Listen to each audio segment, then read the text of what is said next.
اعوذ بالله من الشیطان اللعین الرجیم بسم الله الرحمن الرحیم. قدرمن وروڼو، زه سید نجیب حسین یو تابع پر چنار نه تاسو سره مخاطب یم. تاسو به کسوي چې زه نن راغلی یم د جاوید حسین کور ته. زه شکر الحمدلله نن ډېر زیات خوشحال یم چې کاظمي چیریټي اینډ فاونډیشن طرف نه د جاوید حسین دا ښایسته زمن د تاسو مدد واجې سره تاسو امداد واجې نه د تاسو تعاون واجې نه شکر الحمدلله د غربو ښکلي روغ اپریشن وشوړه. نن د زمانې امام شکر الحمدلله دغه مدد واجې نه د تاسو امداد واجې نه د خدای ډېر غټ کرم واجې نه شکر الحمدلله دغه علاجونه کمپلیټ شولو. د جاوید حسین نن د ویډیو په ذریعه چې څومره مسافرانو وروڼه دې سه امداد کړی دی، مدد کړی دی، هیلپ یې ورسره کړی دی، د هغوی د شکریا ادا کوي.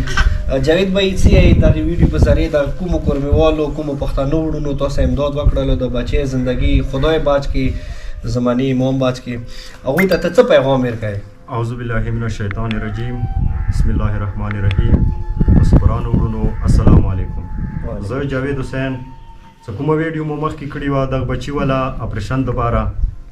هغه بچي ښه روغ اپریشن وشو خیره سره.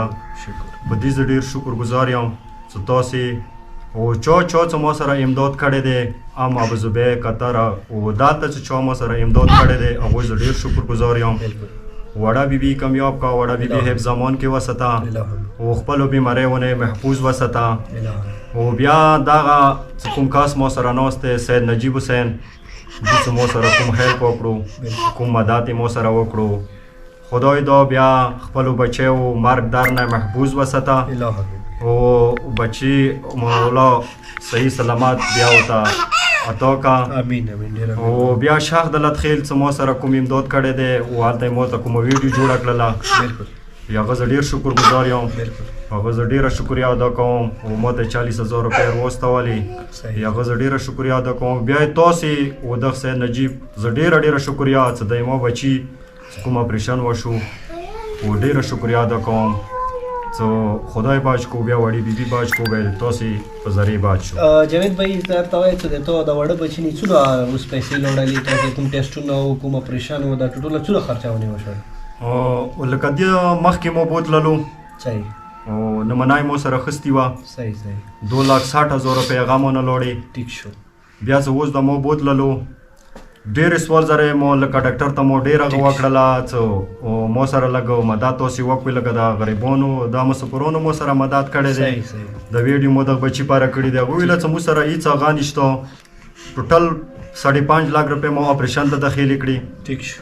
لکه 4 شپې مو کې 8,70,000 روپۍ مو نه خرچې سره ټوټل مکمل یې لوړې. صحیح او زه دا تاسې ډېره شکریا ادا کوم. نو قدرمن وروڼو، تاسو به د جاوید حسین خبرې اورېدلې وي، موږ دا مکمله پرچا پرته دی، ټیسټونه هر څه به تاسې کس وئ، تاسې مخکې دي.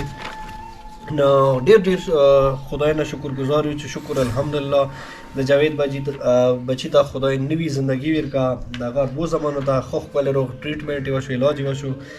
زه نن راغلی یم بیا د جاوید حسین ما سره 15,000 روپۍ ډونیشن پاتې و، دا دې واجې نه ورکوم چې د جاوید د بچی دوباره چیک اپ ته بیایي.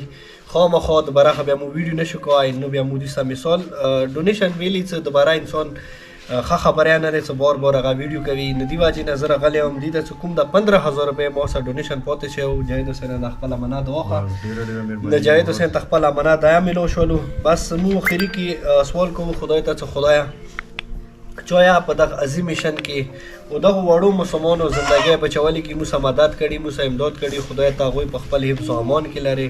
خدایه داسې بیماریونه داسې تکلیفونه او داسې غټو بیماریونه هغوی ټوله اولاد ټوله بچي ټوله خاندان په خپل حفظ امان کې وساتي. خدای هغه ته کامیاب و کامران کې څومره مسافران دي، خدای هغوی په ډاکو منګلو خپلو بچیو ته خپلو کوروالا سره نصیبونه وکړي. نه ډېره مهرباني، خدای مو خوشحاله آباد لره. چوچو کا د کاظمي چیریټي اینډ فاونډیشن کې موږ مدد کوي، امداد کوي. مولا مو آباد لره. مهرباني. السلام علیکم ورحمت الله وبرکاته.